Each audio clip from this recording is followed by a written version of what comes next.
Good afternoon, winners. Today is a big one. We made it. We are here. The last episode of 2023, the end of season 1. What an incredible journey it has been. Hasn't it been, David? Yes. This is where you tell us how wonderful it's been. It's wonderful. It's been wonderful. I love it. Wow, there you go. Self-censored and everything. 23 doesn't seem like a lot of episodes, but when you do them every 2 weeks, it's pretty good.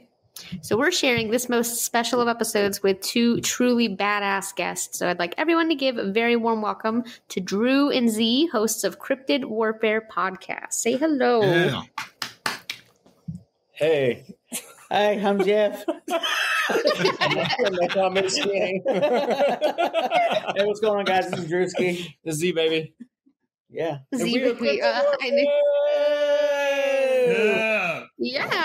Yeah, you are. We're very honored to have you. Thank you so much for sharing your time with us today. You are the first cryptid hunters that we've had on our show. We've had paranormal people, we've had all kinds of walks of life, but we have yet to have cryptid hunters.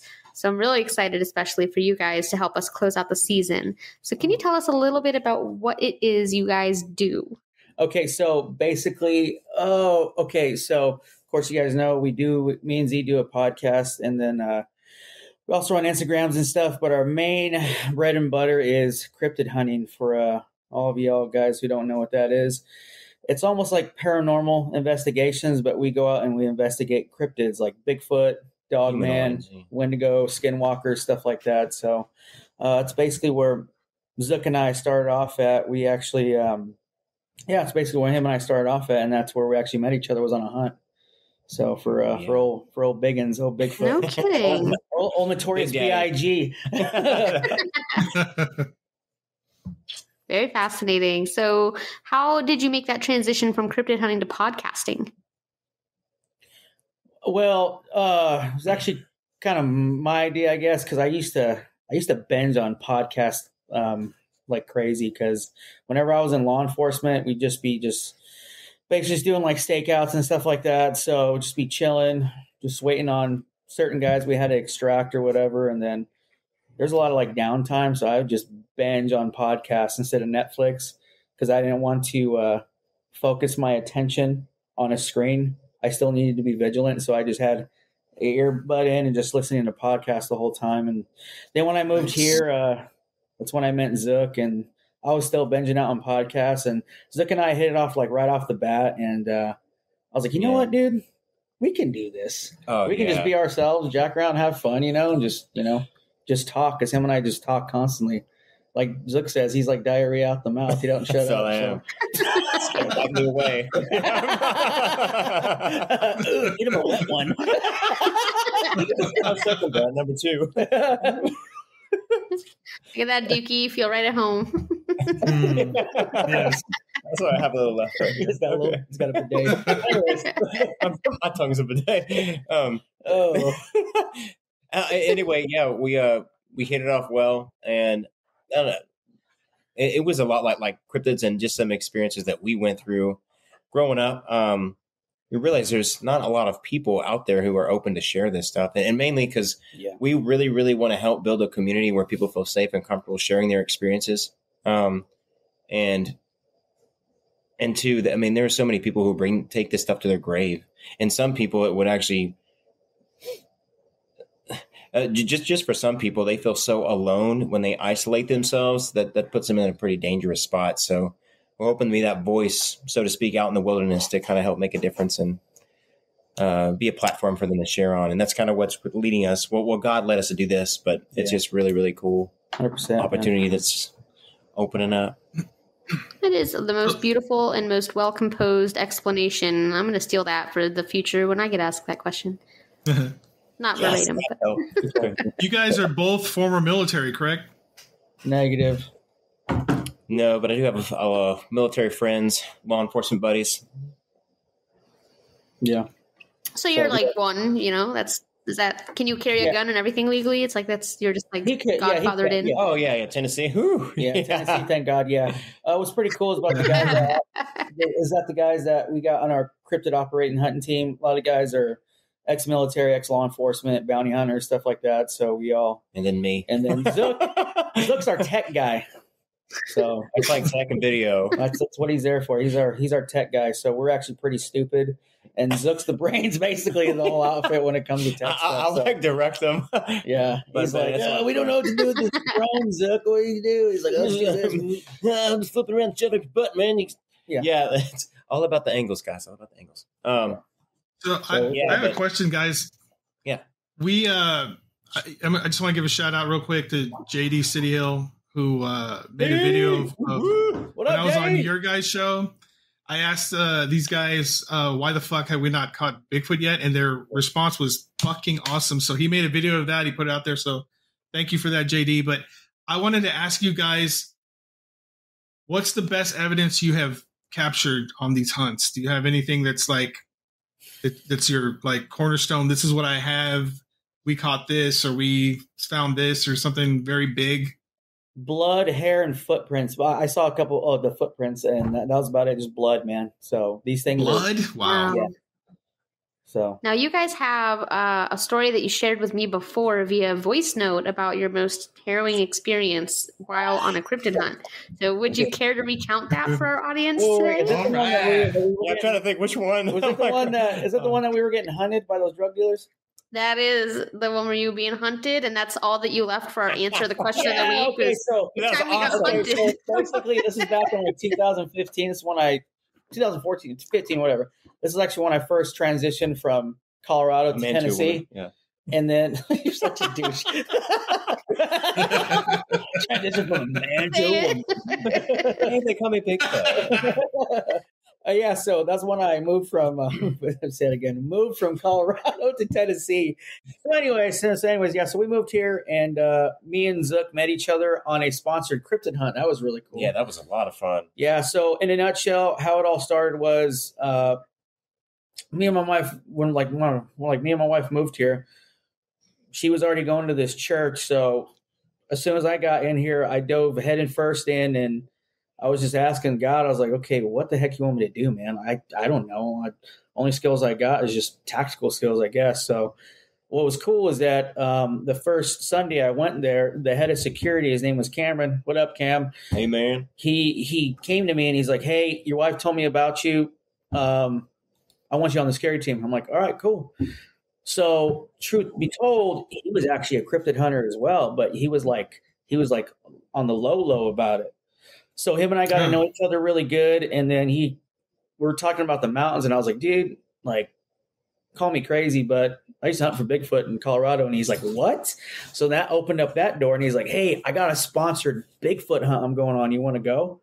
I was like, hell yeah, I'll go. He's like, but I just need you as security detail so that way no one dies. So I'm like, all right, cool. So I got a bunch of guys together that I knew and we basically went there with them as weapons liaisons. That way no one would die. And then that was when I met Zook. So, and then after that, me and Zook got connected. And then like a year later, Zook, we used to go on hikes and stuff all the time. And Zook was like, hey, I got a good idea. Let's go to this place where they're actually known for Bigfoots and orbs and portals and stuff. I'm like, let's go. What could go wrong? What can go wrong, right? Let's go. So I trusted him. He's like, oh, it's cool, man. It's cool. All right, cool. He trusted me. So ever since that, I always do like digging in and trying to get as much intel as I can now because of this guy, because he fumbled the ball. so anyways, yeah. So good to be a reason. Yeah. So anyway, so him and I met at the church with one other guy. We drove up about like an hour away to this part of Tennessee. I was asleep in the car. Then Zook woke me up. He's like, hey, man, we're here. I have no idea where we're at. So we get out and Zook's like, hey, there's like 6 fire towers that are looking over like this mountain range. And this is where like these supposed portals are at and orbs and Bigfoot are around. I'm like, all right, cool, man. Let's go walk around and check this stuff out. So I had like a tactical shotgun. I had my pistol on me. So we're out in the wilderness at these fire towers and we're walking. Well, before we did that, we actually parked. We actually backed in the vehicle into like some brush and we covered it. Thank God we did. Yeah. So we did that. We got out, went up to the first fire tower. I got my shotgun and I gave it to this guy who I'm not going to say who his name is. He basically said, he goes, yeah, man, I'm good to go. Okay, cool. So I gave him my shotgun. I'm like, hey, you just be as point down at the bottom of the fire tower. and you radio us if you hear anything. All right, cool. So Zook and I went up to the top of the fire tower. We're looking at this beautiful, well, it was dark, but with our flashlights, we're looking at this huge like mountain range area. And and as him and I are looking at these fire towers, I see this light like far away, about a good half mile to a mile out. And it's like this truck just hauling butt going down the side of this mountain area. I didn't think anything of it. So me and Zook go down and we start walking to the second fire tower. But sure enough, I believe it was the Holy Spirit. Me and Zook and this dude were walking on this dirt road to the next fire tower. And I just get like this gut feeling like, dude, something's going to be coming down this dirt road. I'm telling you, something's going to be coming down this dirt road. And sure enough, dude, I look back about 100 yards. This truck's hauling butt over this dirt road at us. So the first words I said was, get off the road. So me, Zook, and this other guy, we jumped into the brush, right? As soon as we jumped into the brush, this truck slowed down and was pulling up with the spotlight looking. Dude in the front with the pistol, the spotlight, and the other dude in the back. Well, what sucked, though, was that when I jumped down into the bush, the guy who had the shotgun behind me jumped and had the shotgun pointed at me. Oh, shit. He's good. Yeah. Let's pause right there for a second because I want you to see my perspective. Because as soon as Drew was like, get off the road. I mean, it was a drop off. Yeah. Man, probably like 15 foot. Yeah, it was pretty far out. I mean, it was steep, but I mean, we just jumped straight out and just dropped down. Yeah, we didn't know. Oh, God. Yeah, it was. I didn't see it. I'm just like, he said jumps. I'm like, how high? Okay. And you're just falling for undetermined amount of time. Yeah. So I landed right in the middle of like a family of thorn bushes. And then a family? God, the children. It was just straight up a Mexican family. I can say that. It was a lot of me. Yeah. Yeah, it's a bunch of Chicanos, man. I'm just joking. and then I saw a dude, like he kind of like dropped down to his butt and just started like booty scooting like with the shotgun trying to get down. And then like I saw it aiming it like down at Drew, and I'm like, I was shit. Back and forth between him and Drew. I'm like, well, this is it. I could think anything else.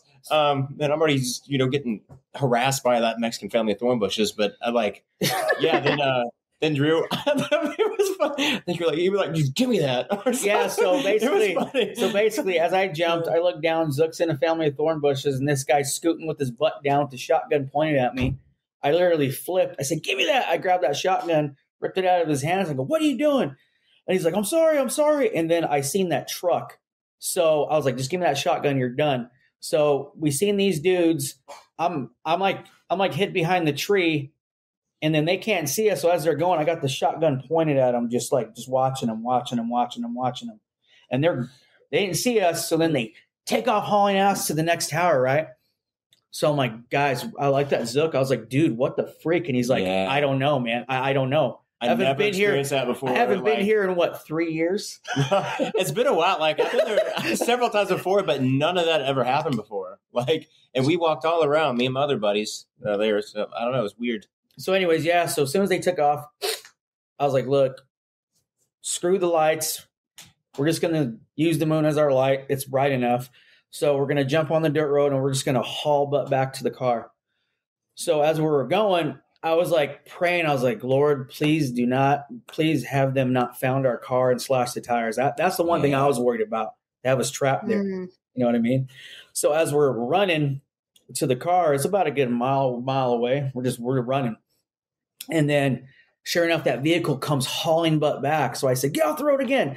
So we go left into these trees and we keep running. And what sucks though was that you have the first fire tower and our vehicle was in front of it in the brush. The second fire tower was across the street. They pulled in there. They actually backed in to where the lights were facing the road, right? So we're sitting there in the trees on the opposite side of the road looking at them. They can't see us. And I'm like, dude, what the frick are we going to do? Like, we have to go down this road in front of them. So they shut off the lights. And I'm thinking, okay, they're going to wait for us. As soon as they see these shadows go across the road, they're going to hit the high beams and it's game on, right? So anyway, so me and Zook are kind of just sitting there. So I'm like, okay, we're just sitting ducks, dude. That trip was supposed to turn into 1 hour. We were there for like 4 to 5 hours just sitting there. Yeah, we were ready to hunker down all night. Yeah. So anyways, so as we're sitting there in the trees, I look over to my left and we see these orbs about a good 200 yards out coming towards us, right?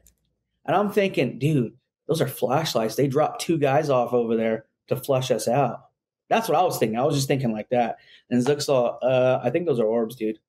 Yeah. No. And I was like, okay, let's get out of here. Yeah. So like to this day, I have no idea exactly what it was, but they were bouncing and moving around. I didn't hear any noise, but they're pretty far away. Yeah. So anyway, so after that, I was like, screw it, let's just go. So as soon as we hit the dirt road, I gave Zook the keys of the vehicle. I was like, look, you guys just go. If they hit the high beams, it's game on. I'm just going to start slinging lead. And I swear to God, you better come back for me. So, what a friend. Yeah. So as soon as we started creeping up past the vehicle, we locked out because 2 of the guys got out and they went around the fire tower with their guns, flashlights looking. So we're like, oh, cool, that's our break. So we took off running to the vehicle. I grabbed the keys from Zook, loaded all the gear in, turned the vehicle on, busted out of the brush, and we hauled butt from Woodbury all the way to Tennessee, all the way to Murfreesboro. So yeah, that was that cryptid. So were these good old boys, or were they? Well, what happened was the next day, I talked to a couple of like my law enforcement buddies that worked that area, and I showed them what area we were at on the map, and they said, "Are you effing crazy?" I was like, "I don't know anything about this place, dude. I just moved here." They're like, "Well, in Woodbury, you actually have a safe side." Well, where we were at was on the non-safe side, right? They have, I guess they're growing pot there. They're growing weed fields out there. Okay. Yes. So those guys, I guess, they thought we were intruding on their fields, so they're out there basically to whack us. And also, too, they actually have remnants of the Manson family religion out there, of the cult. Oh shit! Yes, lucky us. Still active. And they also have what are they like that campsite of nudist colonists? Oh yeah, it's a gay colony. Yeah, it's a gay colony out there of nudists. Yeah, so they're just not being naked in the woods. Yeah, man. There's a bunch. What is there to not be nice about? If you're gay and you're living among other men who are all naked, why are you grumpy? That's like a heaven for most people. I have no idea. I guess they just don't like outsiders. They said, and he said that law enforcement won't even go on that side to answer calls. They said it's like their own rules. You're on your own with that heart attack.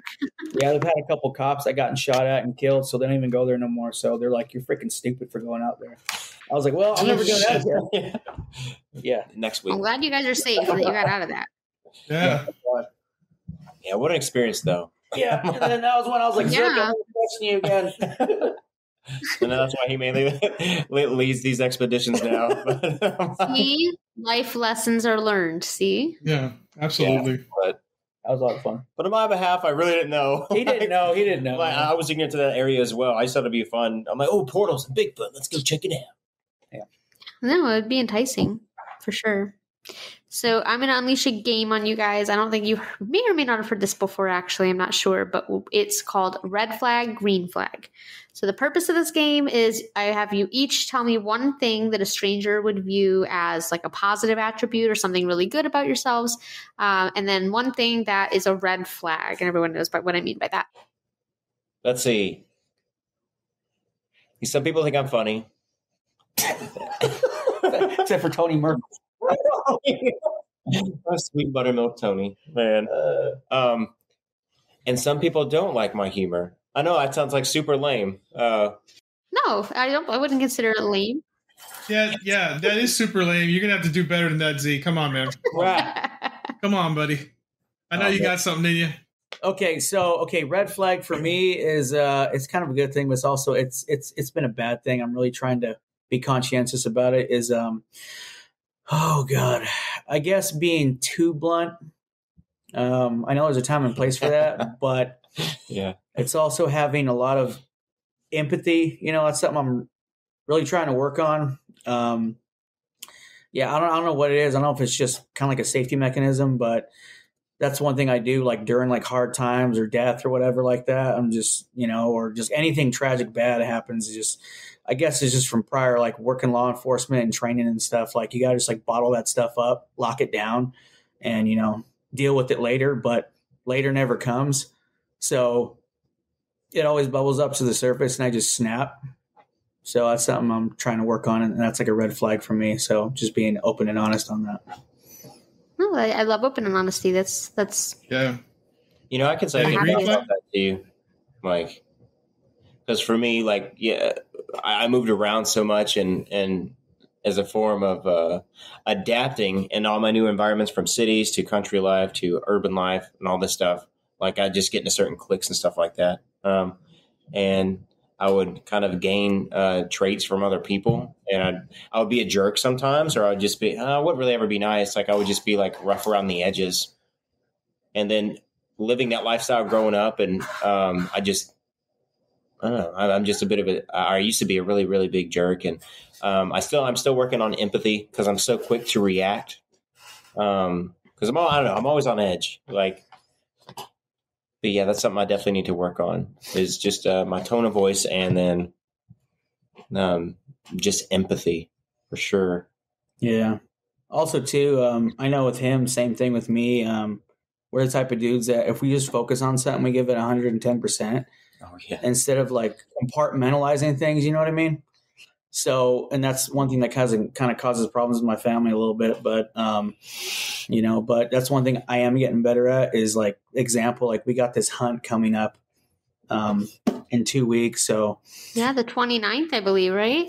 Yeah. Yeah. So I've been pushing a lot on that, but, my wife's like, dude, you've done this 100 times, you know what to do. Just kind of kick it back. And I'm like, I know you're right.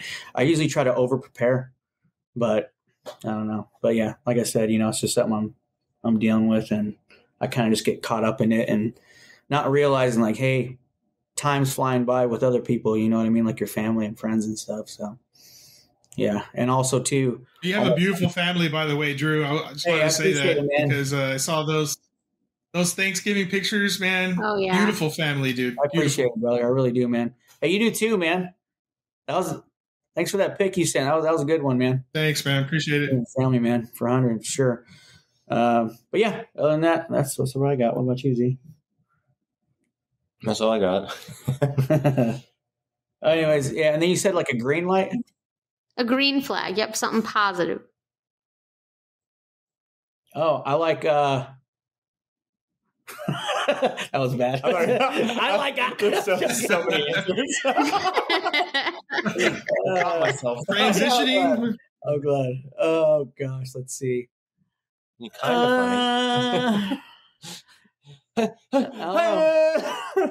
Okay. I just love life, man. I don't know. I just really just try to make every day count. You know what I mean? Every day counts. So that's why I try to get it. Freaking beautiful. So. Yeah, life is way too short. But sweet. What about you? Yeah, man, dude. Well, I was in an accident. I mean, I've screwed up my body a little bit, but freaking epic scars. God. But yeah, I used to have a bad drinking and drugging problem, and then God really changed my life. Like my car, there's a spider right here. Got it. No, I want to gain its powers. Oh, thanks for sharing. I'm sorry, just Karen. See, that's my positive. That's my green light right there. Okay. But yeah, I almost killed people because of my really, really bad addiction. Went the wrong way down a well-known parkway in Nashville and ended up snapping my car in half. My engine was in my passenger seat. Like I truly I don't know. It was weird. Like I really should have survived that. Cause I broke my ribs and all crap. And I got the epic scar on my shoulder. Nobody really knows about it, but now everybody does. Well, I mean, you could still trick people with it, make up all kinds of stories. I mean, yeah, man, yeah, bro. That's what touched me. Like you got some. With his meat stick. Oh, that was his finger. Oh man, golly, small world. Anyways, I'm gonna end off on that one. A green light too is I'll just say family, friends, you guys. The cool thing is that us starting doing this, it got us to have us meet a lot of cool people. You, Adam, you, David, you, Amanda, Kevin, Farah, just just a lot of just an awesome community, even though we're actually spread out throughout the country. Like it's really cool. Yeah. It kind of feels like that we're like brothers and sisters in a way. You know what I mean? So it's really nice. Like Cryptid Huntress. Yeah, Jessica Jones. Yeah, man. She's in a way, it's like we have so many different options. Yeah, I call it options and aspects and views, but we're still one voice because we cover so much of the same umbrella. Like we're under the same umbrella. Too many people are cutthroat in this industry. Like, dude, seriously, man. I'm like, dude, it's freaking weird, man. There are like billions of people. We're all on the same team, dude. I don't know. Who cares if we have different like theories and facts or whatever? Who cares, man? We're all on the same team. Yeah, and if a cryptid ever attacks you, I'm not going to help. Yeah, that's all. You said they didn't exist. You're on your own.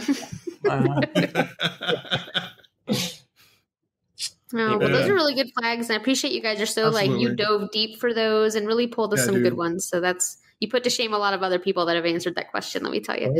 Oh, hear that, y'all? Open and honest. Yeah, for real, man. Bar raised. Yeah, Z, I never would have guessed any of that, man. Never. Yeah, I do. God's good, man. Neither you. He has a reason for things and whatnot. Because now I can help those people. Yeah, who also dealt with wonderful, man. Yeah, but. Yeah, that's cool, man. Really cool. Yeah. So we're going to jump real quick to our question of the week from the last episode. I'm going to have you guys answer first. Then we have just a couple answerers of people on social media. My question was, what blessings are you counting this holiday season? So let's go around and talk about what we're thankful for. I know it's corny, but it is technically our New Year's episode. It's the last one before the end of the year. So what is something you guys, as simple or as complex as you'd like, are thankful for this year? Oh man. Well, for one, so far, kinda, I guess, in the country that we live in, even though, there's a lot of fear porn out there, I call it, of what the news is putting out in the media. But as of right now, we can still, that's why I call it fear porn. But as of right now, we can still worship any God we want. We can hang out with anybody we want. We can say what we want to an extent, I guess. But I guess face to face you can, but on social media they kind of screw you over. But anyways, but as far as that, we still live in the most blessed country, in my opinion, in the world. Still to this day. And I got some friends. I got a lot of friends that are overseas right now, and 2 that are in India. One made it out. She's in California right now. I'm supposed to be seeing her this Christmas break. So, but her sister Jaya, she lives in Hyderabad. In like the central southern part of India, but a lot of women and Christians out there are getting killed by Al Qaeda and Muslims and stuff simply for having a Bible app on their phone. And they're getting raped and stuff, and they really can't have a voice. And just and just seeing what's going on throughout the world, I'm just blessed and glad that I could raise my kids and have friends and family that are here, and that we're not going through persecution just yet. You know what I'm saying? It kind of gives us time to prep and prepare, and I'm thankful for my family. I'm thankful for my wife, hands down. Like I said, over 8 years ago when I was in law enforcement, like that job literally almost tore my marriage apart, and then when we split up, she moved here, and I was down there, and God got a hold of me a couple times, almost died a couple times doing the job. But like I said, didn't want to raise my kids there. So we moved here, and that was the best decision I ever did so far in my life, man. So, and then also like starting up this podcast, Z's my brother. I thank God for all my, I really thank God for all like my operator brothers I got on Cryptid Warfare, Brian, Taylor, BX, Steven, Scott. What else we got, man? Yeah. Brian Kaufman's dad, Big D. Yeah, we have some guys who can't make it. They're pretty much like on call, but it's just cool because we have backups. Yeah. So basically, if anything happens, like crap hits the fan, I make one call. They're there running. So it's very good to have people like that in your corner. So. That's what I'm thankful for. And then you guys as well, just being in this community. So, yeah, I'm very thankful for that. Nice. Yeah. And God. Great answer. What about you, Zach? Yeah. I was thankful for my friends, family, and really this podcast giving us a voice. The people we've been able to meet while doing it, so we don't feel like we're so freaking crazy. But I mean, this world is so freaking. There's just so much more. I know I'm getting this from Transformers that meets the eye. Just. I mean, it's more than meets the eye. Transformers, robots in the skies. Yeah, we always got a rabbit trace, guy. Dude, leave it to me. Bring it back, buddy. Bring it back. I mean, shoot, man. If we're actually in like a gunfight or something, like fight for our lives against like a skinwalker or something, like of course, like I don't know, me or him, like we'll start like cracking jokes or something. But it calms. That'll probably save you. It'll be like, oh, this guy's funny. You should let him live. Yeah, probably. Yeah, I hope so. I guess we'll try it. I'll let you know if you don't see us anymore, then it didn't really work out. But it didn't work. Okay. But yeah, thankful for the community that we're building and the people that we're definitely meeting. And it's a fun ride. It is a very hard ride because on top of you, mother. You're quicker than me. That's also what she said. I think I can say. Bring it back, dude. I'm trying. She said. Okay. But yeah, there's just a lot to be thankful for when doing this, because you realize just how big the world is, because so many people actually listen to you talking. Like, just, I don't know. There's just so much power with a voice. And there are a lot of people who they either don't have the option or they can't share their opinions about things. So it's cool to be able to speak wisdom or knowledge based off what you learn and you chat. But yeah, I'm incredibly thankful for this. Knowledge transfer. Yeah, knowledge dump. I love those answers. Power. David. Yeah. Let's see. Well, of course, family. It goes without saying. I'm very thankful for you, Amanda, to be honest. Meeting you this year has been fantastic. We're doing this thing together, and it's really awesome. I was fortunate to meet like Kevin and you guys, Drew and Z here. I was fortunate to meet all these wonderful people from all over the United States, and it's been really nice. I really appreciate that. I'm thankful to be alive. Still kicking, man. You know what I'm saying? Yeah. And you're that's it. Nothing else.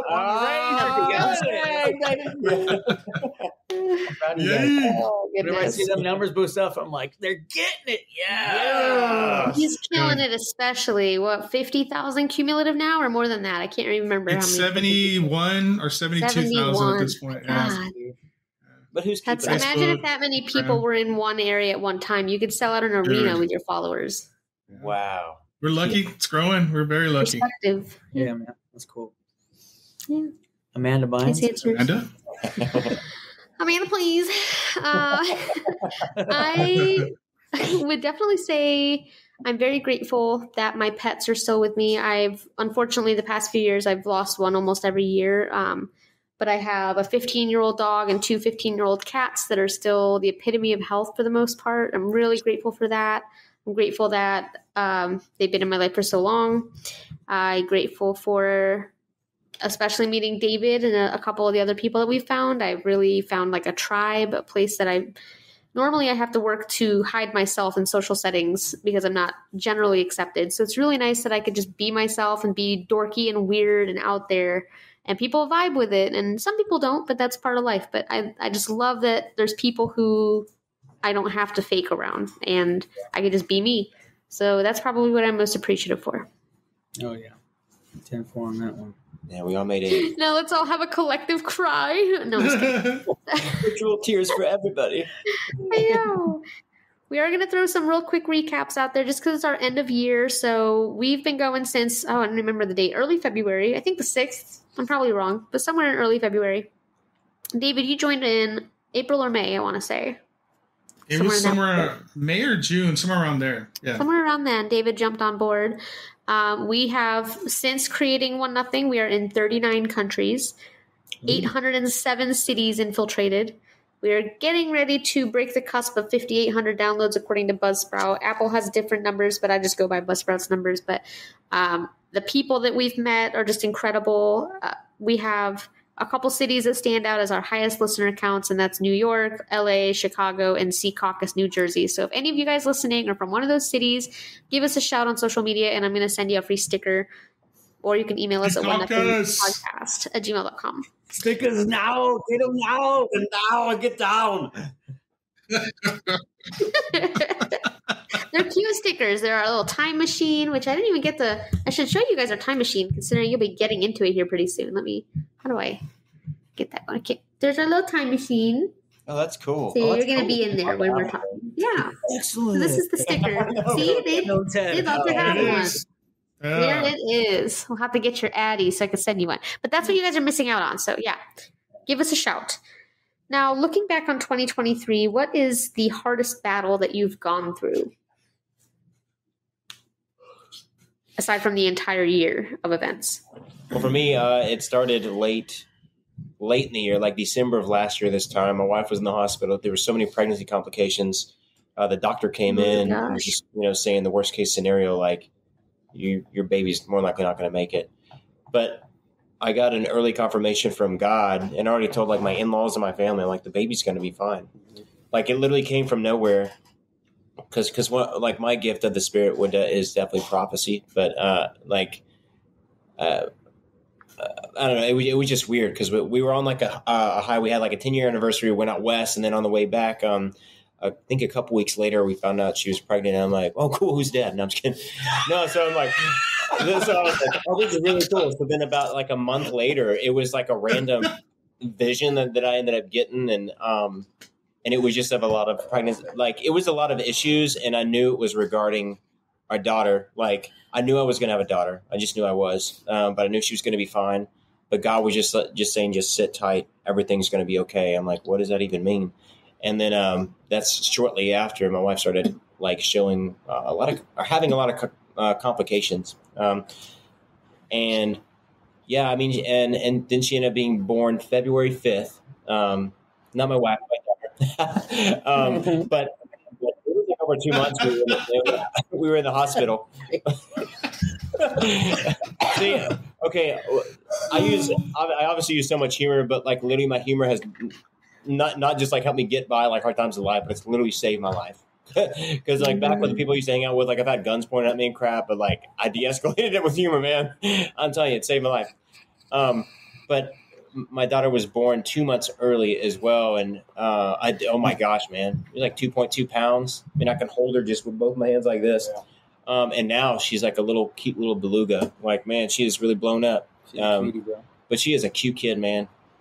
Not just saying that because she's my baby. Congratulations. You're biased, yeah. Yes, always. But yeah, that's that would beautiful. be one of the hardest things this year. But okay. God is good, man. And I'm so thankful for this. So thankful for my family. That's beautiful. Thank you. What you got for us? Oh, well, I got going to be a 16-year-old, a 10-year-old, and a 2-year-old. So trying to juggle all that.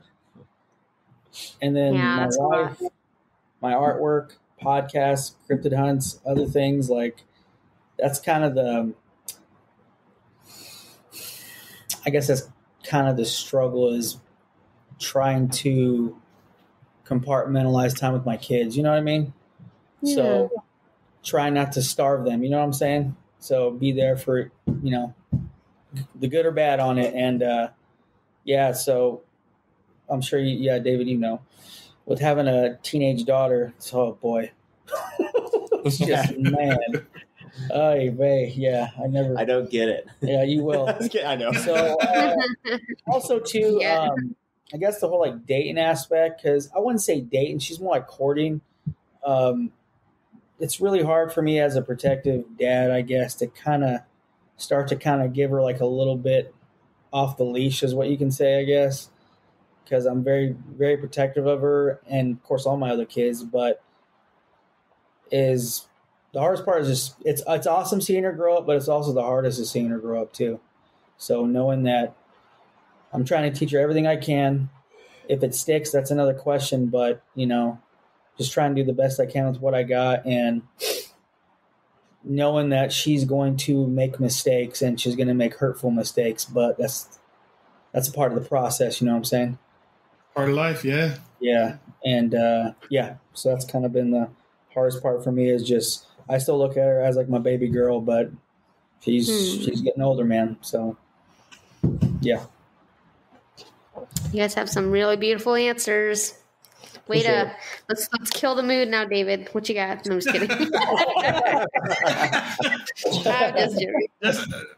I actually I don't have any children of my own, so I'm with my girlfriend. We've been together for 5 years, and she has adult children, so I was lucky. I skipped all that. But if I could just say this about what Drew was just saying, don't lock it down too hard because it pushes them out. You know what I'm saying? And you kind of want to avoid that shit too, because that's you're basically pushing straight to whatever they're going to do. They're going to do it anyway. So just that little point. But that's the one thing I'm glad about my wife is she's kind of like the voice of reason. She's like, "Come on, Andrew." I'm like, "Okay, you're right. You're right." Oh, yeah, anyways, interesting, right? But we towards the end of summer. Well, actually, in the middle of summer, we had a cancer scare for my girlfriend, and she had they found something in her breast, and they thought it was what it was, and we're doing tests and all this stuff. Those 2 solid months of, very, very concerned that she was going to end up with cancer. And, I'm the kind of guy that if I wait till I get all the results, right, before I make any kind of, I try not to worry about anything because you can't worry until you're actually there. Yeah. But this was different, man. I was worried from the get-go, man. I was like having all these thoughts of like, this could possibly happen or that could possibly happen. What do we do? And I actually volunteer for the American Cancer Society. I do drives for people who can't get to their appointments, right? I'll pick them up. I'll take them to their appointment.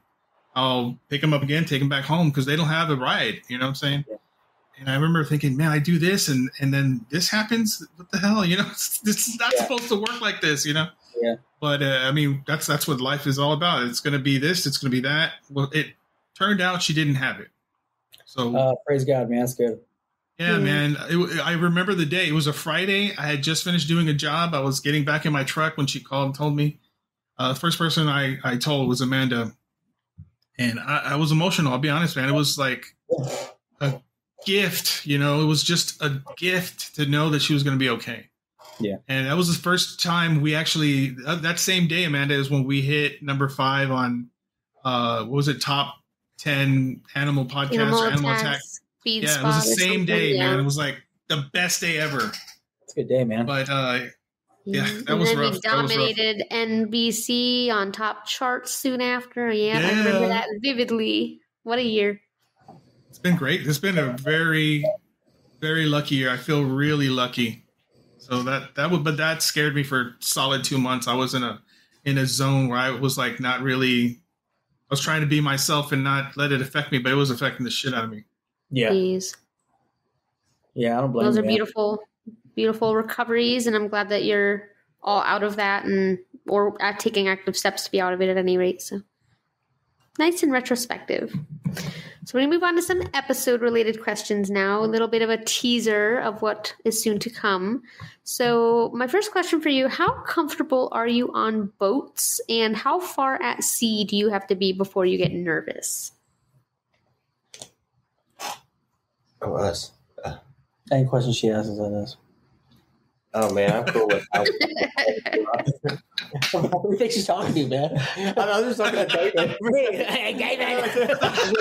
I'll be honest with you. You know that one moment where you're completely like Just all in, out. and then you just check out. That was Let's go. Just look at the gloss in his eyes.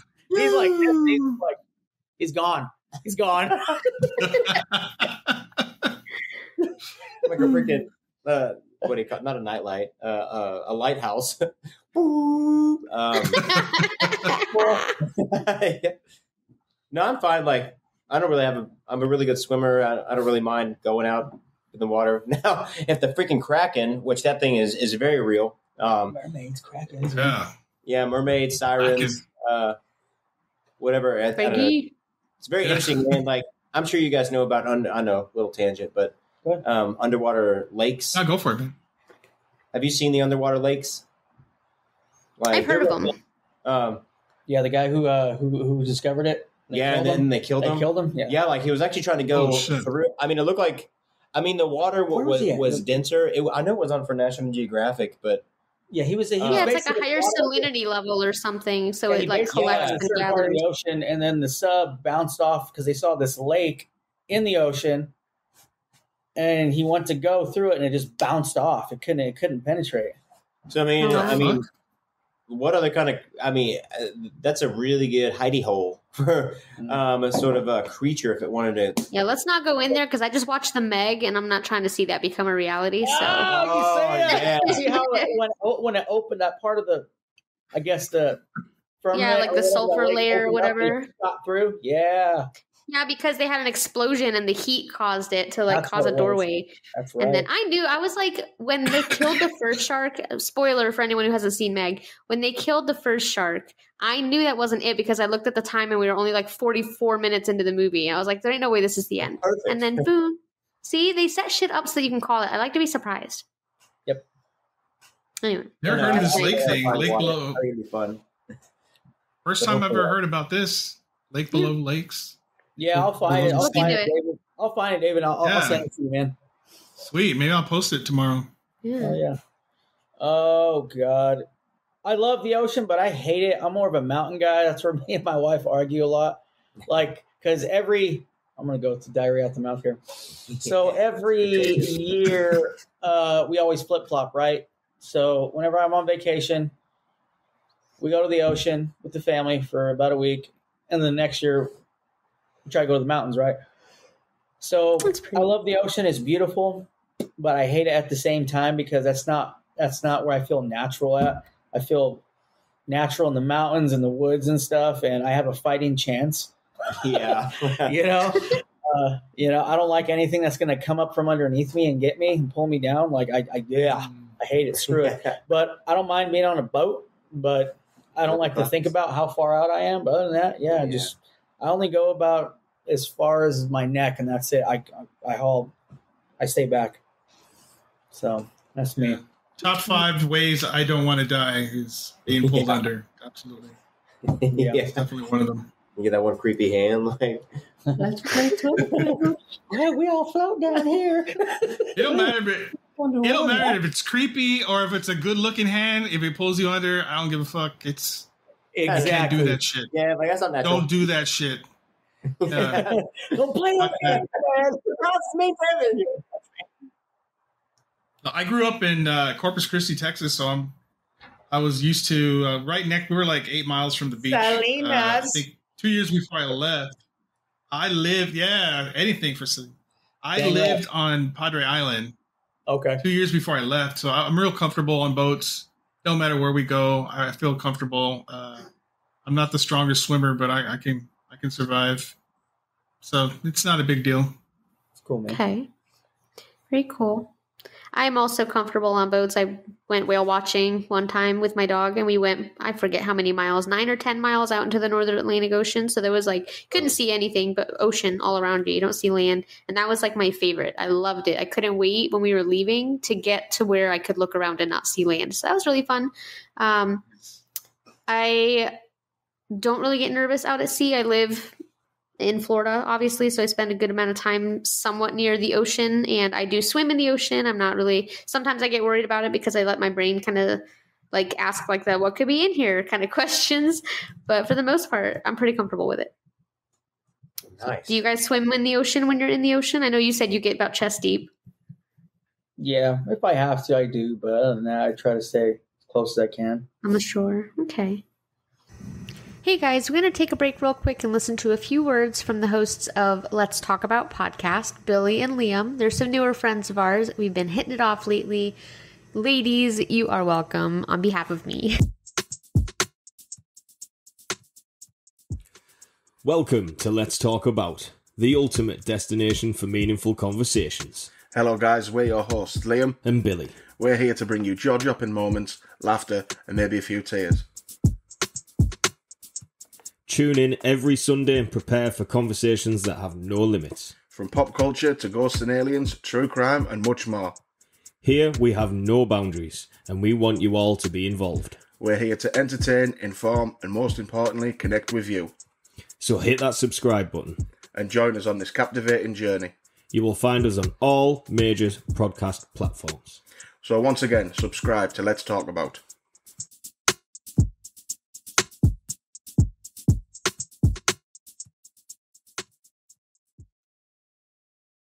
So are you guys ready now to step into our time machine now that I've shown you her glorious self, unsullied with David's urine for a short time? Let's go to Narnia. I'm house trained. We're not going to Narnia. We're going close. Well, not really close, but you'll see. Narnia. The knockoff. The knockoff, yes. The Narnia. Right next to it. So let's fire up the time machine. We're going to go out with a bang for the last time in 2023. I feel like we're dying the way I keep saying it, but it's a good thing. It's just exciting. So we're going to scroll back to July of 1983, and we are heading over for this story to Northeast Australia. Have you guys ever been there? Nope. Negative. Nope. Figure not. Worth a shot. So we're going to a quaint little place called Townsville, and that's the real name. Quaint, right? And as of 2016, just so you know, Townsville is only home to like 200,000 people. So it's not like a metropolis by any means, but we are focusing our story at first on this one man, and his name is Ray Boundy. He's the very experienced captain, known in Australia as a skipper, is what they call them. And he owns a shrimp trawling vessel called the New Venture. So this boat, she's a real beauty. She's 14 meters long, which is about 45 feet for Americans. And Ray is quite experienced when it comes to commandeering this vessel. So he's worked the oceans all his life, in particular the Coral Sea, which is the part of the ocean that lies on the Northeast Australian coast. So shrimp trawling is really hard, grueling, and dangerous work. They go out at night and then they cast these nets where these shrimps are most active to be. Is it shrimps? Shrimp? Where they're most likely to be active. And then they haul shrimp in all night. Shrimp? Okay. I couldn't tell. I think so. So we're going to take a second to spitball the many dangers, like just speculating, throw out some dangers of doing this job, going out and fishing through the night for shrimp in the ocean. Nobody? What are the dangers? Is that what you're saying? Yeah. I don't know. Didn't Steve Irwin get hit by a stingray or something? That's pretty dangerous. Yeah. Okay, he wasn't fishing for shrimp, though. He was in the ocean looking at stingrays. A little bit different. Shrimp are in the ocean? Okay, they don't go in the ocean to catch. Okay, so stingrays are not that big of a concern for this career. So it's basically like off not OSHA. You don't have to like.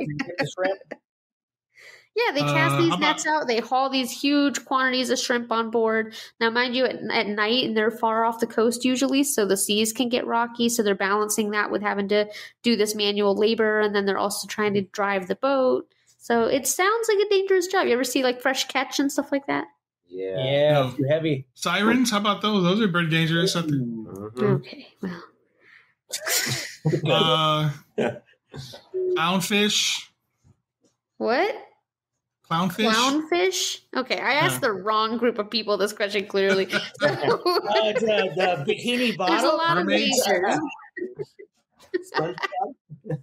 Sunburn? Yeah. Hey, dude, you got to put that whatever stuff on your WD-40. You know what I'm saying? Yes. Or SP. SP-40 rubbed up. WD-40. Hey, bro, give me some. Don't put WD-40 on yourself. I want to drink some too. Good God. Well, there's a few dangers that come to mind. You could slip and fall into the ocean. It's rough seas. You can get injured. You can fall under the weight. I mean, you catch bycatch with these things. You can fall under the weight of a freaking whale or God knows. I mean, there's just so many dangers. You're out there on the coral, right? Yeah, you could hit a coral. Your boat could sink. I mean, there's so many dangers with doing this job. But Ray, man, he's good at it. He's done it a long time, and he loves it. And so he is 28 years old By this time, he's a devoted father of 2. He has a few employees who help him to run things on the new venture, which is his boat.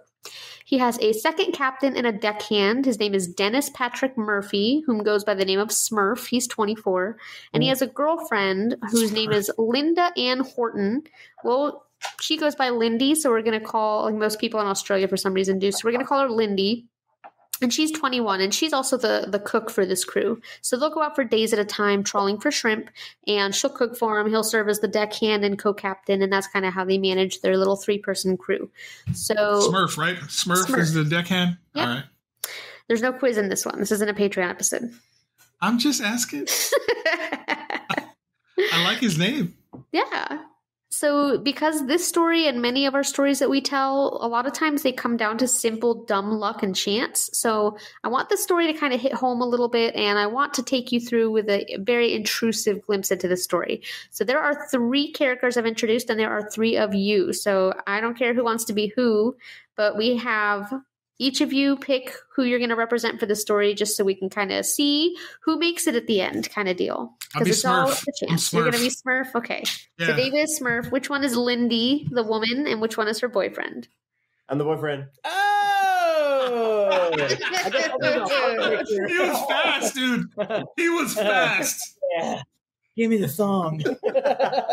I like it. All right, Lindy. All right. So you're Ray, Z? Yeah. He's the skipper, right? Yeah, you're Ray, the skipper. And then we've got David, your Smurf, and then your girlfriend, we got Drew Smurf. over here. Okay. Good little crew we got. Okay, so everybody has their roles. Good. Okay. Just updating that so I don't forget who chose who. I think I'll make me a sandwich. You guys aren't dating. You're dating David. Oh, so we're both dating David. Oh, so it swings both ways. No. Ray is close. not dating anybody. No. Ray is a happy father too. Man, this just turned to a soap opera. Man, this is good. This is like Days of Our Lives. This is a different kind of boat ride. This is my life. Don't make me a chicken pot pie. I know. No, the 3 best things in life: chicken, pot, and pie. You know, the 3 favorite things. Sorry, go ahead. No, you're good. You all have your assigned roles, so we're just going to go through the story, right. and you guys are. I'm going to ask you your decisions along the way of what you're thinking and what you're going to do, and we'll see if it lines up with the real people. So this is a true story, by the way, in case that was lost for anybody. Am I blue in this situation? No, your nickname is Dennis Murphy. You go by Smurf. Oh, That's your nickname, and then Linda goes by Lindy. Ray is just Ray. Okay, everybody have our names. Okay. I'm also never nude, just in case. Okay. You're never nude? Why would you need to be nude? You don't know? You ever heard of never nude? Is that a Smurf thing? No, it's an arrested development thing. Oh, okay. No, I don't. I try to get into that and I can't, so I'll have to give it another try one day. Yeah. When you watch House, I'll watch that. Okay.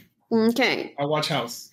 So the 3 of you, once you get back from your shrimp thing, you can watch House. The 3 of you have an upcoming excursion planned. You're going to go out, you're going to trawl for shrimp, and you're getting ready. You're getting everything going. Ray, you're making sure that your trusty boat is loaded with all the supplies that you need, and you want to make sure you get a hefty catch. You're getting everything together, and the day before you're about to head out, you guys get a little news that the weather is expected to pick up and get a little blustery. And Ray, you're a hardened captain by this point. You give no fucks. You're like, my many years at sea have trained me for this moment.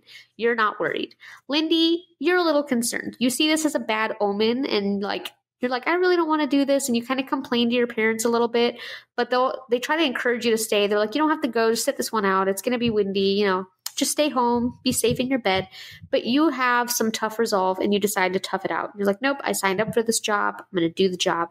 So you ignore the high winds and the choppy seas, and you're going to go out and do your thing. So mind you, you know the competence of Ray. You're very trusty in his talents and his skill. But, I mean, I'd even be nervous still. So let's see. Lindy, do you agree with that choice to go anyway, or would you rather stay home? I'd stay home. Curl up in bed. Huh? Okay. Well, you did not stay home, unfortunately. You decided to go anyhow. So. Yeah, I know. That's what I would do. But yeah, I'd go anyway, I guess. Yeah.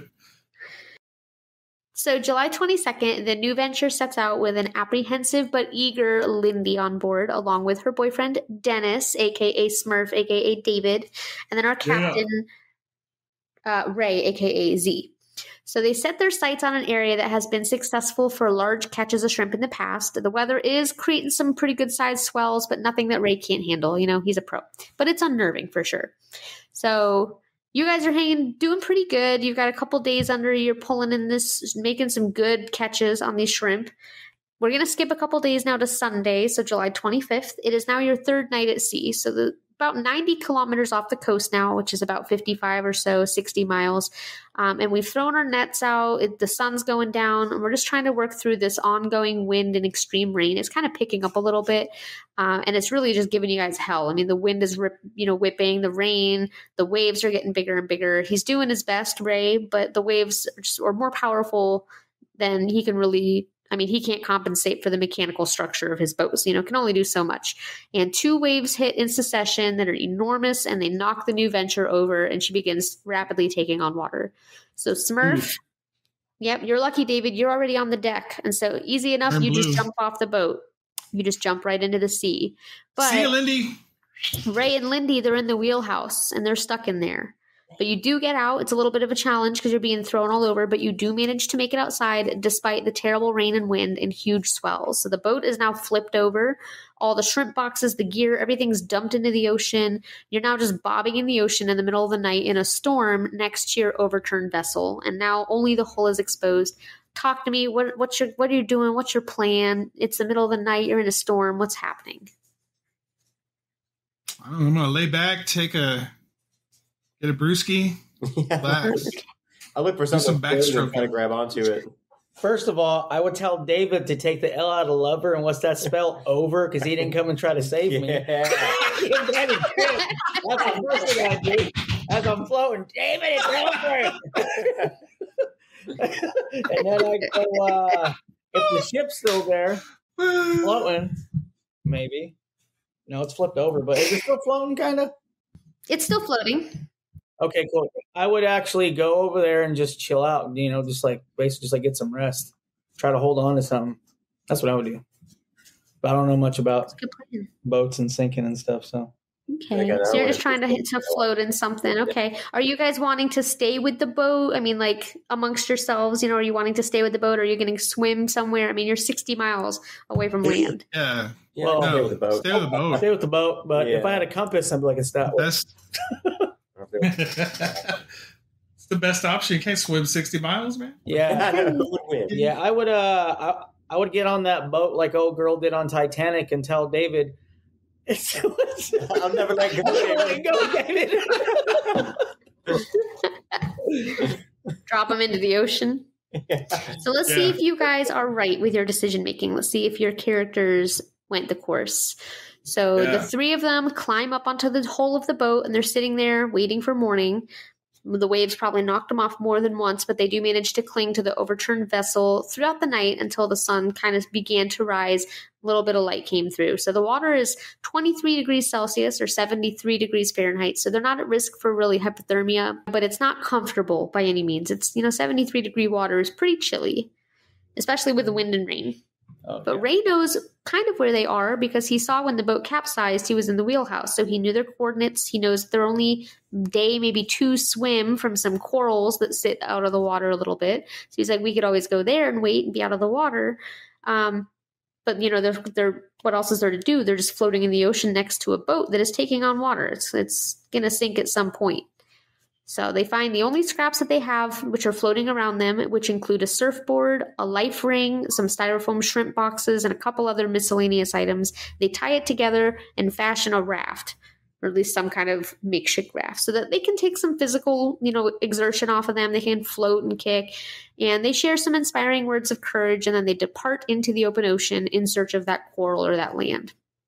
So they did not stay with the boat. They left. You guys are not making the same choices for sure. So we'll see if that pays off or not. So they're doing pretty good. They're keeping their spirits up, and they know that people are going to start searching for them because they were due back by that Monday morning and they hadn't arrived. So naturally, the search guard's going to come and look for them, and all they have to do is just stay upright and find somewhere close that they can find them. They'll be fine. So hours go by. They're all just kind of bobbing and floating in the ocean, which is still kind of active from the weather, but it's better than it had been. The current is sweeping them along pretty quickly. They're just staying positive. So walk me through your concerns now at this point. You guys are on a makeshift little raft that you're clinging to. Your bodies are submerged in pretty chilly water. You're nowhere near land. And you're trusting really your captain to get you to any semblance of safety. What's going through your brain? Sharks. Cheeseburger. Bottled water. Different for sure. Okay. I don't know. I feel like so you've already lost your mind at this point. You're like insane, clearly. Like a couple hours is all it takes. Zook's looking at me like I'm a turkey leg. And he's the captain, so that's not good. I'd be worried about like basically I'd be worried about kind of like dehydration, water, animals underneath, sharks. If anybody's injured, if it'd be hard for them to kick or not, whatever. How far off we really are. Another storm coming. I just be having just things just playing in my head, right like direction. if we're going the right direction or not, stuff like that. Yeah, you're definitely representing Mindy well during this time. Smurf. I'd just be trying to stay alive, thinking about how to stay alive. Save that so fuck your girlfriend, right? You don't care anymore. You're like, fuck that bitch. Fuck that. All she did was feed you that whole trip.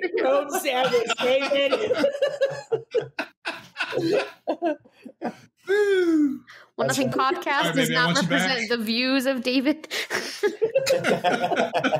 I'm kidding. Just kidding. It's all not. Scars will heal. No, scars heal, David. I try to win him back. Come on, Drew. It's gonna be all right. It's all right, baby. It'll cost you this time. It'll cost you.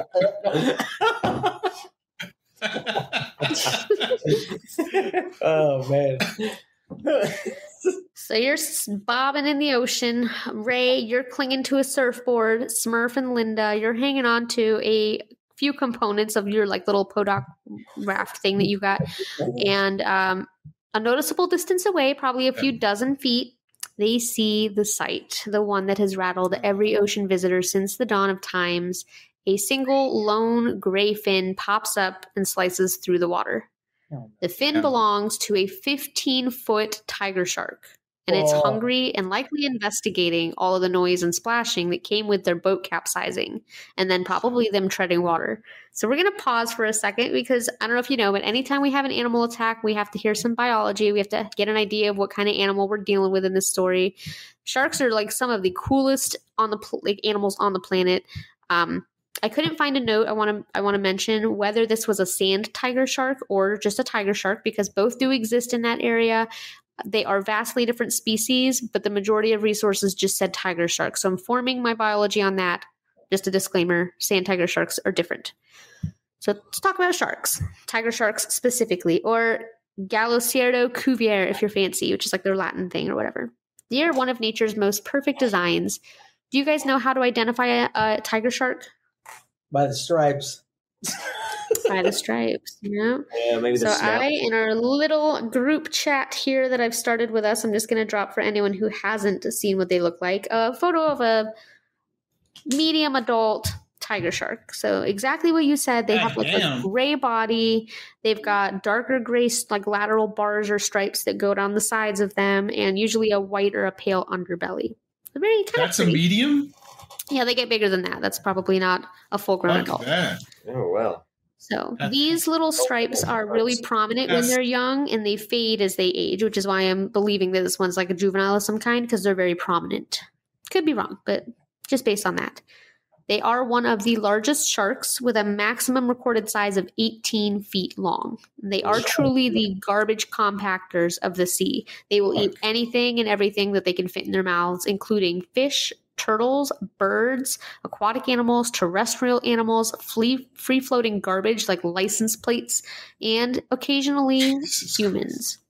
We aren't on their menu, but they take advantage of an easy meal, and they're easily disoriented, and once they get that first bite, a lot of times that itself triggers like a predatory response. So these are typically slow-moving sharks, but they possess a special talent of being able to ambush their prey at impressively high speeds. So there's not really any outswimming one of these guys.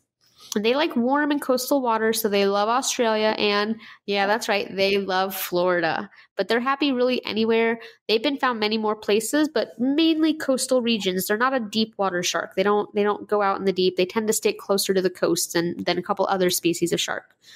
They also have a couple unique features, I guess you could say. They sound like a vehicle. They're most active at night, and they can sense their prey with use of something called a lateral line organ. And this works as a receptor for the tiniest vibrations ever. So like, say the vibration that accompanies a sinking ship and flailing people. This organ is so sensitive that even if you were floating still as could be without moving a muscle, the vibration caused from the beat of your heart would create enough of a little flag that they could pick it up from over 300 feet away. Oh. Wow. They are nature's perfect predator. This organ is as good as their impeccable sense of smell. Everyone knows they can smell blood from a very far distance. They have pretty good hearing and eyesight too, surprisingly, although it's not as good as their other organs. But they're just like literally the perfect predator in every sense. So now that we've talked a little bit about our sharky friends, we're going to go back to our 3 shipwreck victims who are still clinging to their makeshift raft, and they see that fin, and we all know what to envision. So the very image obviously produces a general vibe of dread, but Ray is like, look, don't bother it, don't look at it, don't do anything, it'll get bored and it'll swim off. So he was right. The shark did do a few investigative passes by them, but it dips back below the surface and they don't see the fin again. A few minutes pass, they all give this big collective sigh of relief, like it's gone, until a few minutes goes by and Ray feels the unfamiliar sensation of sharp teeth breaking the skin on his leg. So you got first bit, Ray. Oh my God. However, you have a free leg and you use your free leg to kick like a crazy person, whatever's clinging to your other leg, and you're successful. The animal releases its grip and it swims away. So now you guys are panicking. The shark did not lose interest. It is still curious, which is something that you don't want in a predator, persistence. And that kind of means that animal is more than likely made up its mind about whether you're a food item or not. That's never a good thing. The shark is scared off with your kick, though, and it takes off. And Ray, again, you're like, okay, cool. Like this time we did it. We scared him off. So you get everybody kind of try to calm down, and you try to lift the mood, but it's drastically changed now. Everything's quiet. People are, you're not really talking. All you can hear is your own breathing and then the lapping waves surrounding you. The seconds pass. They turn into minutes. They're just beginning to calm down again. And off in the distance, they see a grayish triangle pop up from the sloshing surface again. It disappears under the water. And at the same time, a rogue wave ambushes the 3 and sends them all flinging off their raft. So they're all into the open ocean. They pop back up. Immediately, Dennis, Smurf, you scream, he's got my leg. The bastard's got my leg. Shit. So Ray, you reply in disbelief, you're joking. But your disbelief quickly turns to terror because the dark water around you begins to turn red as Dennis's blood is bubbling to the surface. Ray does not know what to do. They had been holding up so well for so long, pushing themselves so hard, he just didn't know how to deal with it. They don't have anything that they can use to create a tourniquet, but Ray's scrambling for something, trying to think of anything. Dennis, you're continually bleeding freely into the water until the shark grabs you a second time and tugs you under the surface of the water. Yeah. Hard. You pop back up for a brief moment, but now you're without a leg. The shark has completely torn off your leg, just feet away from where the rest of you float. Ray is stunned. Even with all his experiences and life on the sea, he's not prepared for this. So the shark is continuing to come back, and exasperated, Ray asks Dennis the Smurf, what do you want to do? Lindy is, of course, wailing in absolute terror and just grief. This is where Dennis goes down the hero. So good job, David, for picking the hero of the story. Dennis turns to Ray, one leg missing and bleeding out into the water, and he says, you guys bolt, gather in all the stuff, leave me. And with that, Smurf pushes off and makes about 5 or 6 laps. Ray and Lindy are clinging to their raft of miscellaneous objects, and you can only watch in horror as the shark slams into Dennis from underneath, lifting him entirely out of the water with him firmly planted in its jaws. Then it drags Dennis underwater, blood bubbles up like a giant cauldron, and then the surface is still again, and Dennis is gone. Ray can't believe what he's witnessed, and Lindy is just losing any grip on sanity that she had. It didn't sound like you had much to begin with, but, just losing it completely. You go ballistic. You're screaming uncontrollably. Ray, you're spending a good deal of time trying to calm her down and just help her focus that what you guys need to do to stay alive, but it's just really hard. I mean, you just watched your boyfriend die. The waters are quiet and calm yet again, and you guys finally calm down a little bit, and you're still dreading that damned fin, but you finally are able to calm down and you continue to drift and bob towards land. So checking in with you guys, David, now you're out. You have died via shark. Shark ate you. How are Lindy and Ray doing? I'm good. I'm alive. Oh, peachy. You're like, it's all good. It's not my boyfriend. Who fuck cares? Okay. Well, I'm like, man, I know that I'm hungry. I got a chance now. I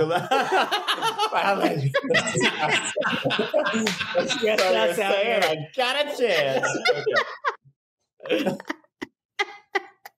That's hilarious. Oh my god. He did try to. So your spirits generally high, low. I mean, what's the vibe with you guys? Yeah, that would suck. I'll probably be frustrated with her screaming and stuff all the time, but I'm trying to focus. Seriously. I'm trying to focus on just winning and getting out of there alive. Yeah. Yeah, and I'm hungry. And thirsty. Yeah, you would be hungry at that time. Yeah. Many hours floating around in the cold ocean, you would be hungry. Everything seems to be going all right for a couple hours. Lindy, you got your spirits back up a little bit. Not really, but you're at least able to hold it together enough to focus on what you need to be doing. And you're traveling along. Ray, you're pretty convinced that you're going to get to the reefs by morning. You're like, as long as we just make it through this night, we'll be okay. It's pitch black darkness. You're being churned and bobbed by the waves. Lindy is sitting in the sling of the life buoy. Ray is clinging to the raft, and the two are just talking a little, trying to keep things going. It's about 4 a.m. at this point. The hopefulness that the two have for reaching the reef in just a couple hours fades immediately when the silhouette of a dorsal fin again slices above the water, shining in the moonlight. Ray thinks to himself that's the same shark. He's sure of it. So again, the fin goes back below the water, repeating, dipping up, going under as the enormous predator circles the pair, so getting closer and closer. So not wanting to verbalize it, Ray knows already it's the one of the two of them is probably going to die here and quickly. He's just waiting to see who it is. So he swims around them, the shark swims around them, passes Ray close, so close he probably could have reached out and pet him, and veers off before circling around and coming up alongside Lindy. So the shark flings himself out of the water towards her with its mouth wide open, grabs Lindy around the arms and chest with his massive jaws, and forcefully slams you down into the water. Ray, you're still holding Lindy's hand as the shark bites down and swings his huge head back and forth 3 or 4 times, shaking her dead. Lindy only lets out a small little yelp and some mumbles, and that was it. I mean, is that a yelp? Is that okay? Did not sound like a yelp to me. It sounded like you guys got one off real quick before the shark took you out. Oh, man. So now you're gone. You are underwater, shark food. The shark disappears again. Ray, you are the sole survivor now. How you feeling? Probably not hot. Yeah, I'm freaking paranoid and angry that I'm the only one living. And now there'll be nobody else who can take my place. I'm just thinking I'm selfish. I'm not a chick now. I wasn't a chance not anymore. I actually had a chance with somebody. I don't know. I'm still thinking about that cheeseburger. Are you hungry in this moment, perchance? I'm just hoping I can hit that coral so nothing. Hopefully nothing will get me. I'll probably get stabbed by a clownfish. I don't know how there you go, David. See, there's your dangers come to light. Yeah, David. So you've been in the ocean at this point for more than 30 hours, and you're exhausted. Of course, you're tired. You're traumatized. You just watched both of your crew members and friends die in horrible ways, and you continue. And he got bit too, did he? He got bit too. He was the first one to get bit. On my leg. So it didn't seem like it bit him very hard. So it's probably just a test bite, but he's definitely got punctures. Just a little. He continues paddling towards the reef, which now lies like a whispering illusion way off in the distance that he can't even be sure is real. More hours pass. It's daylight now. You're still clinging to the raft. There's nobody to talk to now to pass the time. And every little splash, every little playful fish jumping out of the water is a source of relentless terror and fear. You're easing up a little now because it's been several hours and there's no sign of the shark. But again, that happened before Lindy too. So it's just around breakfast time Tuesday. What do you see but that damn dorsal fin popping up again, this time very close.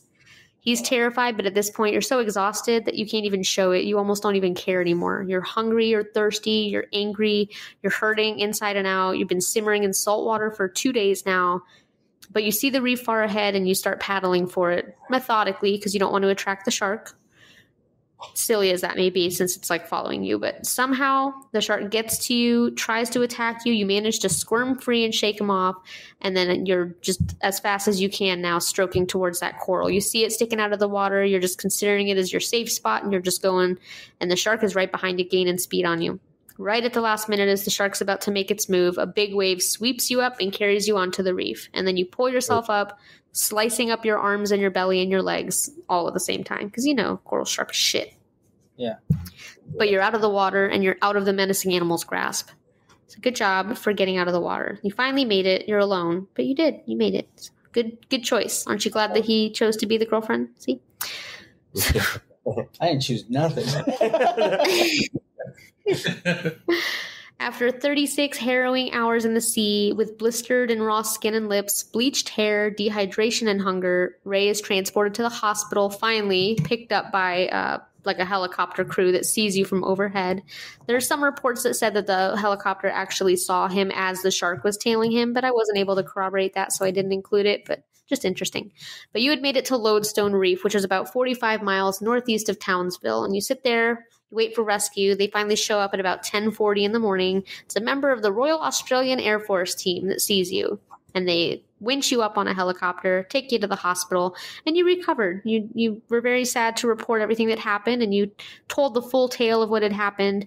And sadly, people begin not believing your experience and making up some rumors that, you know, you may have offed the two, that you took them out there to kill them, which doesn't make sense because why would you sink your own boat 60 miles from shore if you were on it too, if you didn't have, you know, a way off? So just curious. But Ray did go on to make a full recovery. They did erect a memorial in Townsville for the deceased couple, but more specifically for Dennis and his heroism in swimming away and luring the shark away from them.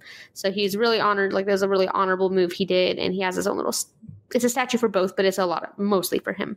So Ray, what are your thoughts on being the sole survivor? Are you done with your time in the ocean? Yeah, I think I might go into something different. Landscaping or something? Okay. Yeah. Landscaping sounds good. Or maybe delivery man. Well, sadly, Ray does not make that same choice. He goes back into the job, the field, and in 1988, he's shipwrecked again, this time with 2 different crewmates. Jeez. Your boat capsizes yet again, but this time you have a real life raft, like a little buoy thing, and you float on that for a long while until a search plane spots you and airlifts you to safety once again. So come on, Ray. The positive is you're making my job really easy as a podcaster because it's just like free content, but come on, give up the ocean. Like, just stop. But Ray was quoted as saying, "The sea is my life." And so I guess he's never given it up. He's going to live and die on that ocean. And another story about a passion that kills us is a theme. So do either of you guys recall in 2010 a movie that came out called The Reef? Does that sound familiar to you guys? Yes, it does. Okay.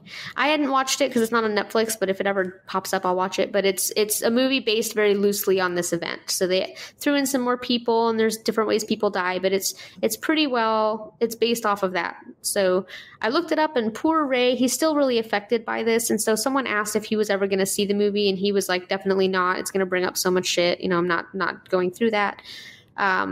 And I think it's kind of messed up that we take movies recreating real events, but that we don't recreate them the way they happened. We like sensationalize them and like add all these tantalizing details and stuff.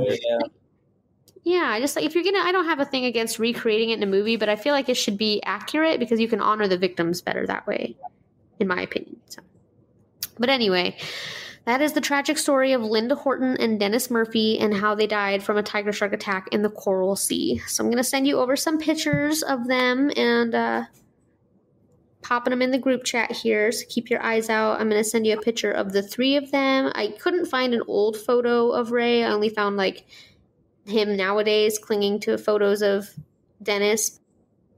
I remember if you ever get by a shark, just go for the eye. Yeah, punch it. Go for the eye. Yeah, I've heard that. Eye, gill. Yeah. Bite it back.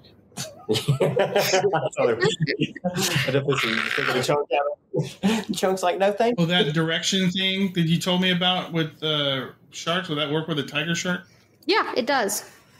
So that's what they actually are recommending. If you're at the surface, it's a different story because it doesn't work the same way. But if you're like scuba diving or you're in the water column with the shark, you can literally like stop them. They go into a catatonic state if you flip them over. So if you have the ability to do so, you can rotate a shark on its back and they'll like literally go to sleep. So there are ways to handle them safely. Huh? Or you can just flip it over, grab it by its tail, and just drag it as you're swimming. That way you don't have scare other sharks away. Sharks away. They'll die that way, though. Who cares? I'll ride that shark. I'll make sure he'll. I care. I love sharkies. I'll like live inside of it. I don't think you'll care if he took a chunk out of you. I mean, I'm in its habitat, so I still wouldn't expect it to do anything else. I'm a human that knows the risks. It's a shark, and all it does is eat and swim. So I kind of am going in there knowing that's a potential, but there's some photos of them. I also sent the original article that was ran in the Daily Herald on Wednesday, the 27th, way back then. So I've got all the details. There's a picture of the memorial that is currently in Townsville. That's on my anniversary. Is it? 27. Oh, well, that's unlucky. Wow. Now I'm going to think about my anniversary and this. That's crazy. Perfect. So the last thing I'm going to do, because I really get nervous with these animal attack stories, that they create an image of like this like really terrible, scary monster that's out there eating everybody. And I don't want everyone to walk away with that, because I know this is a horrible, horrible story, and it is true, and it's gripping the way that it happened, but these aren't like menacing, mindless eating machines. So if you could go to the link that I sent you in your email, and I have you watch that. I'm going to also play it because there's audio that I'd like our audience to hear. But it's a really cool video by a guy who has befriended tiger sharks over the years. It gives a new perspective on them. On a daily basis, this shark follows me around like a dog, just trying to get its head rubbed. I've been able to use affection to remove 4 hooks from Emma. I would suspect that it's the same as your dog, recognizing you every time you come home, even when you change clothes. She knows where I am by the sound of my boat, because she follows the boat around even when there's not fish in the water. As far as safety is concerned, quite simply, sharks don't eat people. Under the conditions that I'm in, crystal clear water, where they can see what they're doing. With over 4 decades of being in the water with the world's largest predatory sharks, I've yet to see an aggressive shark towards man. The reason it keeps coming back is because this specific tiger is trained on a hand signal, which basically means, do you want your head rubbed?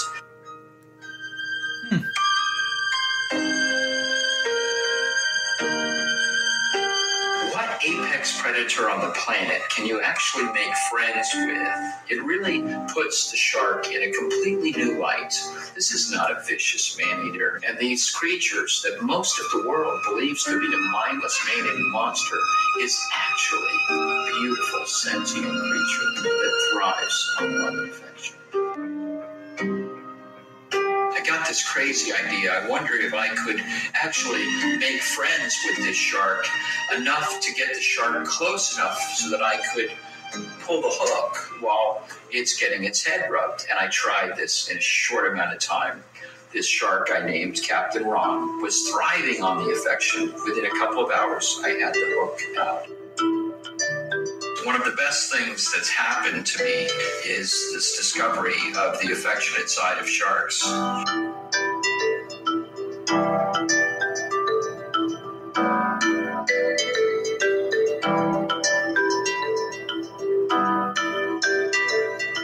Little did I know that almost 20 years later, she'd still be following me around.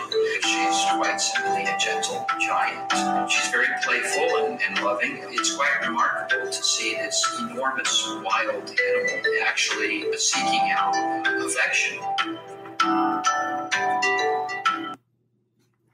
So I really thought it was important to share that because it just does show them in a completely different light than the one that we're typically used to as a society. And we just don't know enough as people about their level of intelligence. So I know it's easier to assume that they're brainless and that they just attack without warrant. The truth is they're really intelligent and complex animals. And we just have yet to learn all that we have to learn about them. I also want to talk a little bit briefly about some of the dangers they're facing right now. Definitely, I know this is going to hit people in the wrong spot, and I'm sorry, but their number one fight that they're fighting is being caught as bycatch in fishing industries. So that is probably where the majority of their numbers are decimated completely because they're just discarded. They die either from being pulled out of the water or from the weight of the fish on top of them, and they're thrown back and they're just food for other fishes. They don't make it. It's a really horrible death. They aren't treated very well. The other big thing that they're facing is in some foreign countries, I think China or Korea, I don't want to say for sure because I'm not 100% positive, but there's a trade for shark fins, particularly for soup because there's some idea that there's like a medicinal property in it, some herbal thing. There's not. It's a really terrible thing. They catch these sharks, they cut the fins off, and then they drop them back in the water to drown because they can't breathe unless they're moving through water. So they literally drown. It's a horrible, horrible practice, and it happens way more frequently than we'd like. And although we don't do it in the United States, United Airlines, I'm looking at you, they'll ship shark fins anywhere. So people can order shark fins and get them sent here because they'll ship it. So please, just everybody who wants to do something for sharks, those are the two best ways, are to either stop eating seafood and fish or to find truly responsible, resource, like healthy resource, sustainable fisheries, which are really hard to find in this day and age. And don't ever support shark fin soup, and ideally United Airlines if you can. So that's all my soapbox for their protection. I found all of the information for this article from the Shark Files, which had clippings of the articles that I sent you. I'll post those on Instagram as well. The Daily Jaws, freshwater.com, and then I consulted the Florida Museum and National Geographic for the shark facts. Didn't need much because the articles were pretty self-explanatory. My question for the next episode is for you guys to answer. Do you believe in good and bad omens? Why or why not? So I'm going to post that on all the socials. Go put your answers in. We'll talk about it on episode 24, which is the first episode of the new year. How exciting. Yeah. I don't even know. I wasn't prepared for the date. What's the date on that? So it looks to be January the 9th is our first episode of the new season. Your hint for the year is all life is a game of luck. It's your only hint. Are we ready for the joke of the day? Yes. Yeah. Joke of the day. Everybody loves joke of the day. So we did choose a shark joke, which might be in poor taste, but considering the topic, I had to go with it. So, two great white sharks are swimming in the ocean, and they spy survivors of a sunken ship. Follow me, son, the father shark says to the son shark, and they swim to the mass of people. Daddy Shark starts telling his son what to do. He says, first we have to swim around them a few times, just the tip of our fins showing out of the water. And they did. He says, well done, son. Now we swim around them a few times with all of our fins showing. And they did that. Now we eat everybody. And they did. When they were both gorged and had their fill, the son asked, Dad, why did we not just eat them all to begin with? Why did we swim around them and all that? His wise father replied, they taste better without the shit inside. I like that. So there's my little shark joke. Probably inappropriate considering the content, but that is, that's our episode for today. What a finale. Thoughts? I mean, I want to go swimming anytime soon now. Education sounds like the way to go as far as solving that problem with the whatever the value they find in the fins and whatnot. Mm-hmm. If and just educate them that there's nothing there of medicinal value, that maybe that can turn the tide, maybe. Well, with anything, unfortunately, the biggest motivator is money. So if you stop buying it, stop the demand, you'll stop the supply. That's with anything. So people stop buying shark fin stuff.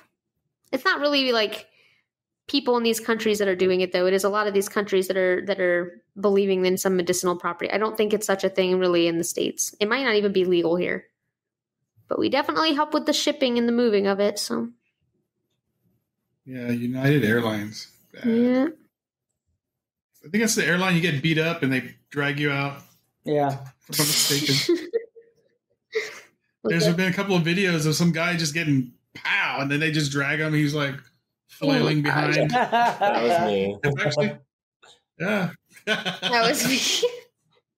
So if you guys could share with us for our listeners again, where can we find you? What social media pages are you on? Where can we hear your podcast? All the good stuff. All right, guys. You can. This is Drewski. You can find us on Instagram. That's look up Cryptid Warfare. Also, you can find us on Facebook too. Just look up Drewski and Z Baby. We got 2 pages. One's just Drewski and Z Baby, and the other one's Cryptid Warfare. I share a lot of our content and stuff on there. And then we also have a website you can go to. It's cryptidwarfare.com. You can find merch. You guys can actually. You could send us an email too. You can send us a vlog on there as well for your story and stuff and whatnot, and then we can actually get back to you. But it's mainly on Instagram, and then David as well. You okay, David? Oh, that was awesome. Oh, man, he's legit. Nice. Yes. He just had to break his house down to get it. I just had to look at that. Yeah. Yes, you They can also took that out. yes. Nobody can see that except for you and them, but I'm glad that you're showing it all. I don't care. Yeah. That's awesome, man. I will destroy my house for Now, what about you? Zach? Yeah. Nice. Got Cozy. on Apple, Spotify, Yeah, pretty much all major podcasting platforms. YouTube. Find us on there. And yeah, YouTube. I'm slowly putting up our podcast videos on YouTube. And yeah, whenever you talk to someone on Instagram, at least like 99% of the time, that'll be Drew. Yeah, I basically run the Instagram He's and the really Facebook. good at that stuff. And I'm then like behind the scenes. Zook does the Twitter, the TikTok, and the YouTube. Nice. Yeah, we should need to work You guys on have Twitter and TikTok more, but it's Yeah, gonna be same. one of the goals for next year. Heck yeah, get some New Year's resolutions up in here. Oh snap! Yeah. Well, I thank you guys so much for sharing a couple hours of your night tonight to learn about this harrowing ordeal. And thank you for closing out 2023 with us. Appreciate you guys having Yeah, us guys, on. thanks Especially a as the lot. last Yeah, show for 2023, man. That's right. What I a- know. Closing it down. Closing her down forever. No, I'm just kidding. Till next season. So. We still need to end our season. Yeah. Man, How many do you guys have left till the end of yours? we have no idea. We got actually. I decided one more. We're going to be interviewing Josh Monday, and then our starter. We're going to be in January. We're going to be interviewing Hoot. He's a NASA astronaut. Ooh, I'm definitely tuning into sweet, that man. one. Yeah, it's going to be opening for season 2. It's going to be our opening. That's nice. It's a sick opening. Very cool. What's Yeah. up? Yeah, so I'm going to ask him these questions right off the rip. Is the Earth flat, and did we really land on the moon? We're gonna be a short Oh, podcast. shit, I can't wait to hear that. No, bye. Oh, come on, man. Come Almost on. a year of waiting, and then I know, man. Fast. It's really hard, like going back and forth with this dude, because this guy is like super busy. Like we've had to cancel like 6 times already per day because he had it right now. He's in DC talking to a politician or something. Time before that, he was in Morocco accepting an award from the Prince of Morocco, and the time before that, he was in Russia Jesus. teaching guys how to fly, because he was also in Top Gun as well. He flew for the Navy, and he was in like the legit Top Gun did that, and then he went to NASA. Yeah, went on a bunch of missions. So it's gonna be really interesting. It's gonna be probably like a good 2 to 3 like separate episodes. So it's gonna be a long one. Dang.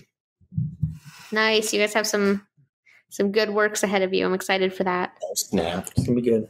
And we're going to post you on Looking all of our forward to that. posts when we put this out. So if you guys follow us on social media and don't want to put the legwork in of looking them up yourselves, they'll be tagged in all of our episode relevant posts. So you can follow them straight from there. I took all the work out of it for you. Look at that. So nice. Right on, Ski Man. So jolly, cheerful. All right, guys. Well, thank you so much for joining us again. For you listening at home, don't forget, Merry Christmas, everybody. for next year, Stay alive. Don't leave us just yet, guys. I have one more quick trailer I want you guys to hear from our good friends at Couple of Couples Podcast. Please take a listen, and you know where to find them if you want to hear them.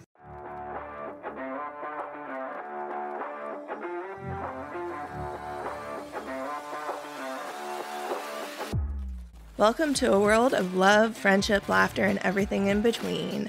Get ready for the Couple of Couples podcast, the ultimate podcast about life, hosted by a fantastic foursome.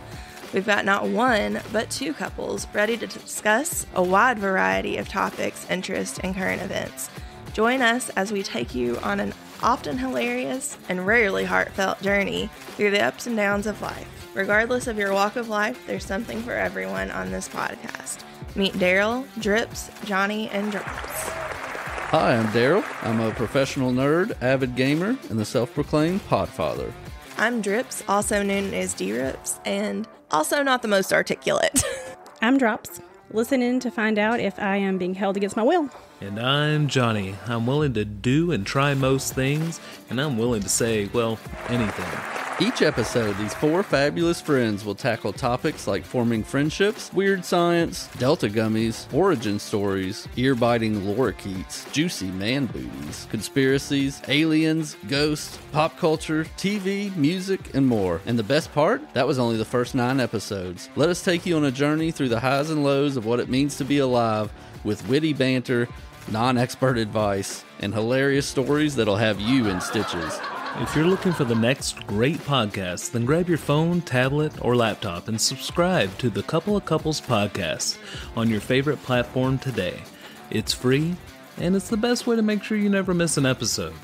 Don't miss out on the laughs, the love, the occasional, did they really just say that? Moment, and some jaw-dropping surprises you won't want to miss. And speaking of love, let's spread it like confetti. Like, follow, and share our podcast on social media. And don't forget to visit our website at www.coupleofcouplespodcast.com to find links to our show on your favorite platform, links to our social media accounts, contact us, or listen to the latest episodes directly from our website.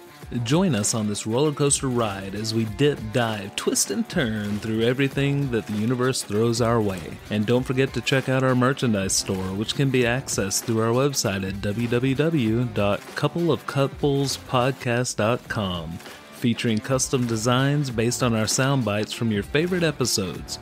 Shirts, hoodies, mugs, tote bags, and more. Couple of Couples Podcast. Because when it comes to love and laughter, 4 heads are better than 1. But a dose of laughter, love, and a little bit of craziness? Subscribe now and be part of our fantastic podcast family. Subscribe, like, follow, and share. Let's make love and laughter go viral.